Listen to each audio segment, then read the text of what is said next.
នៅស្រុកលង្វែកមានគ្រួសារមួយរស់នៅពីរនាក់ប្តីប្រពន្ធប្រកបរបរជាអ្នកធ្វើស្រែចម្ការនាងប្រពន្ធមានផ្ទៃពោះ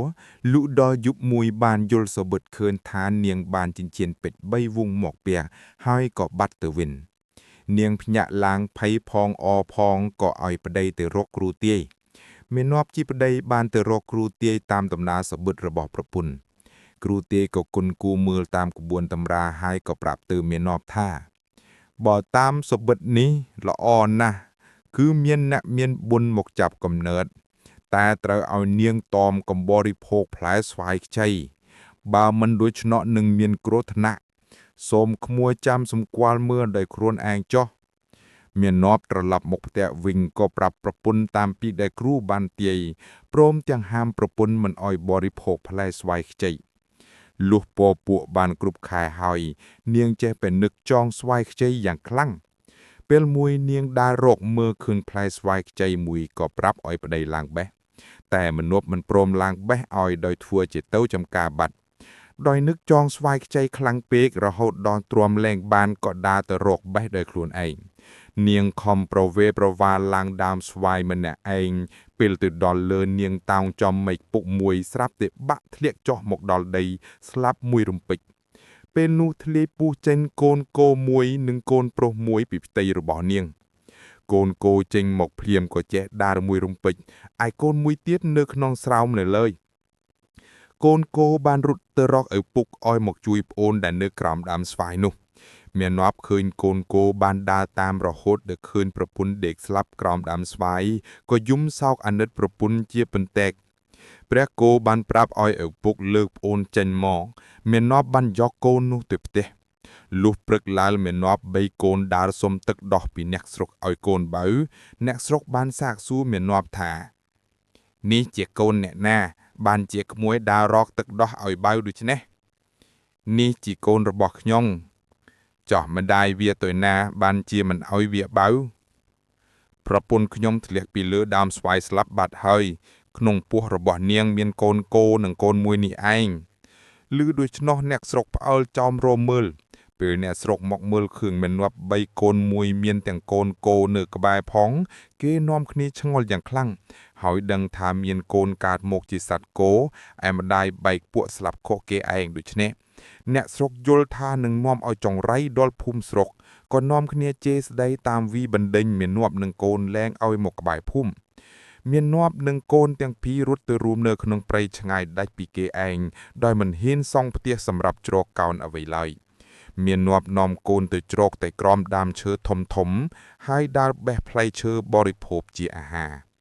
ក្រោយមកព្រឹកគោព្រឹកកែវរៀងធំលមមដឹងក្តីខ្លះ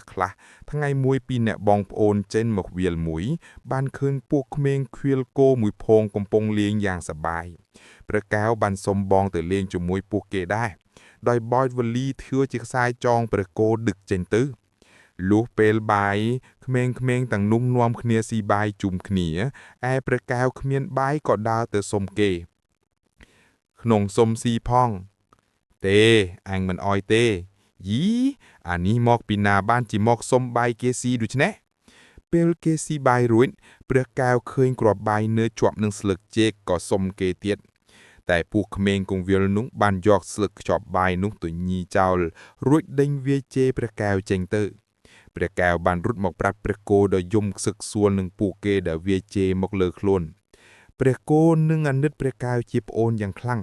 ព្រះគោឃើញប្អូនឃ្លានបាយហើយត្រូវគេដេញវាយធ្វើបាបព្រមទាំងថ្មោះតែដៀលដូច្នេះក៏តាំងរមើត3ដងស្រាប់តែចេញជាម្ហូបអាហារទឹកដែលមានចានប៉ែងថូស្លាបព្រាលាក់សុទ្ធតែគ្រឿងមាសប្រាក់ឲ្យប្អូនបរិភោគម្នាក់ឯង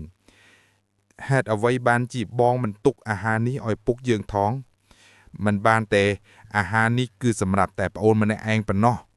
ពួកក្មេងគង្វាលឡំមឿនព្រះគោក្អាយអាហារនិងរបស់របរប្រើប្រាស់សុទ្ធតែគ្រឿងមាសប្រាក់ដូច្នោះក៏ឡំមឿនដោយព្រះគោលេបគ្រឿងមាសប្រាក់ទាំងអស់នោះចូលក្នុងពោះវិញពួកក្មេងបាននាំគ្នារត់ទៅប្រាប់ឪពុកម្ដាយរៀងៗខ្លួនធ្វើឲ្យចាស់ក្នុងភូមិឆ្ងល់ពីហេតុការណ៍នេះ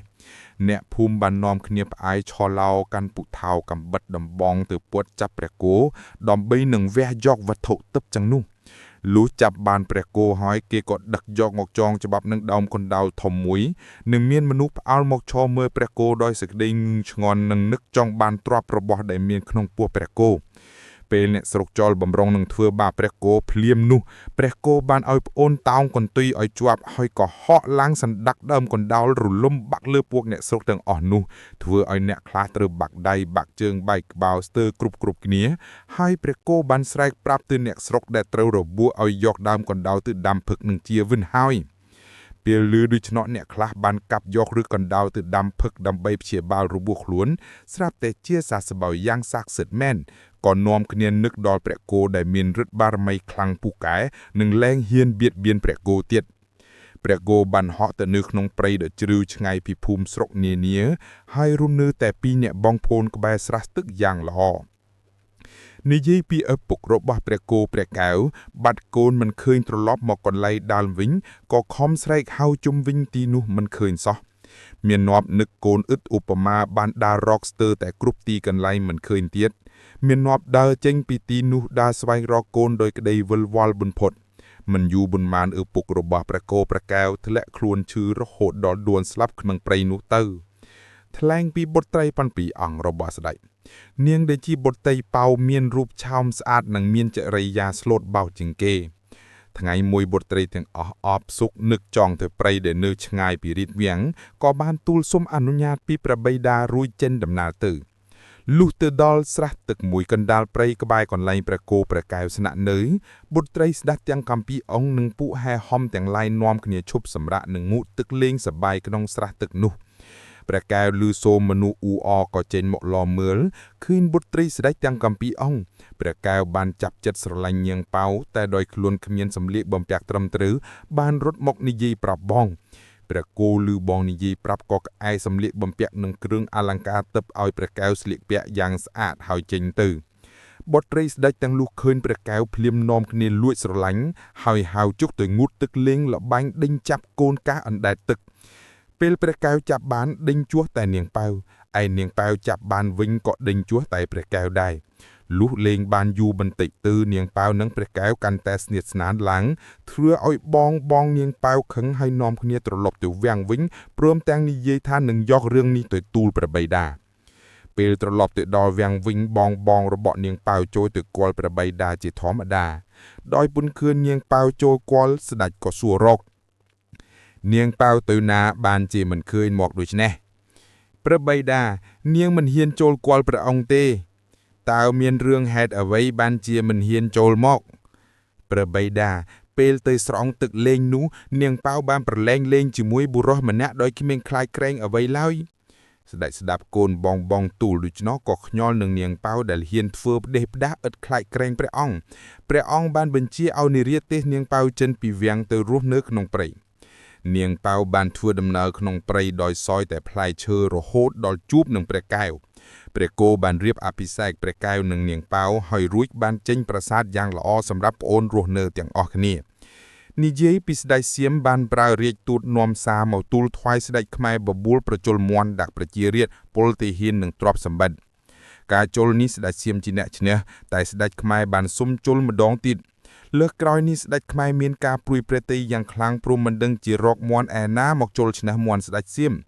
ព្រះអង្គបានឲ្យពួកសេនាស្វែងរកមាន់ខ្លាំងពូកែគ្រប់កន្លែងលុះពួកគេដាវទៅបានជួបនឹងនាងប៉ៅហើយនិយាយតាមដំណើររឿងព្រមទាំងត្រឡប់មកវិញយកដំណឹងនេះទូលថ្វាយដល់ស្ដេចពេលនោះស្ដេចនឹងប្រពន្ធត្រីទាំងអស់យល់ថាត្រូវឲ្យនាងប៉ៅជាមួយព្រះកែវដោះស្រាយរឿងនេះព្រះកែវយករឿងនេះទៅប្រាប់បងពេលនោះព្រះគោសុខចិត្តប្រែកាឡាជាសត្វមាន់ដើម្បីជួយដល់នគរទាំងមូលពេលជល់លើកនេះមាន់ស្ដេចខ្មែរឈ្នះខាងស្ដេចសៀមធ្វើឲ្យស្ដេចសៀមខឹងយ៉ាងខ្លាំងហើយឆ្ងល់ថាហេតុអ្វីបានជាមាន់ស្ដេចខ្មែរមានមាឌតូចសោះអាចសម្លាប់មាន់មង្គកដ៏ធំរបស់យើងដូច្នេះនេះប្រហែលមានឫទ្ធិបារមីអ្វីហើយមើលទៅស្ដេចសៀមមិនអស់ចិត្តក៏បបួលប្រជល់ដំរីម្ដងពេលនេះព្រះគោត្រូវប្រែកាឡាជាដំរីដើម្បីប្រជល់ម្ដងទៀតលើកនេះដំរីខ្មែរឈ្នះដំរីសៀមដដែលធ្វើឲ្យស្ដេចសៀមកាន់តែខឹងហើយចង់ដឹងថែមទៀតលើកក្រោយសៀមរៀបចំគោយន្តធឺពីដែកហើយមកបបួលស្ដេចខ្មែរប្រជល់ទៀតលើកនេះព្រះគោដឹងច្បាស់ថាច្បាស់ជាចាញ់គេហើយក៏និយាយប្រាប់បងឲ្យប្រុងប្រយ័ត្ននាំនាងប៉ៅមកក្បែរទីលានប្រយុទ្ធហើយត្រៀមតោងកន្ទុយដើម្បីហោះរត់ចេញ លុដល់ពេលចូលព្រះគោបានព្យាយាមចូលជាមួយគោយន្តរបស់សៀមយ៉ាងខ្លាំងព្រះគោបានបោលបុកគោយន្តរបស់សៀម3ដងដឹងថាមិនអាចយកឈ្នះបានក៏រត់លុករកប្អូនភ្លាមព្រះកែវនាំនាងប៉ាវតោងកន្ទុយបងហើយព្រះគោហក់វឹងចេញធ្វើឲ្យផ្អើលអស់ទាំងខ្មែរទាំងសៀមនឹកតាមមើលហើយសៀមនឹកចង់បានព្រះគោយ៉ាងខ្លាំងក៏នាំពលទាហានដេញតាមចាប់ចំណែកឯនាងប៉ាវតោងកន្ទុយព្រះគោយូរតងក៏ធ្លាក់ចុះមកដល់ដីព្រះកែវឃើញដូច្នោះក៏លែងដៃចុះមកតាមនាងប៉ាវពេលធ្លាក់ចុះមកដល់នាងប៉ាវបានប្រាប់ព្រះកែវឲ្យរត់ចេញទៅព្រោះពួកសៀមតាមជាប់ពីក្រោយមកហើយក៏ដាច់ខ្យល់ស្លាប់មួយរំពេចព្រះកែវរត់ចេញទៅឯព្រះគោដឹងថាប្អូនធ្លាក់ចុះមកក៏ចុះមកតាមប្អូនជួបនឹងព្រះកែវក៏នាំគ្នារត់គេចចេញពីពួកសៀមជានិច្ចនិយាយពីព្រះអិនកាដាវក្រហាយនៅមិនបានក៏ប្រមើលមើលមកក្រោមឃើញនាងប៉ាវដេកស្លាប់កណ្ដាលព្រៃដូច្នោះក៏យកទឹកកន្ទីមកស្រោចពីលើសពនាងឲ្យคล้ายជាថ្មនិងនាំប្រលឹងនាងទៅគង់នៅឋានសួគ៌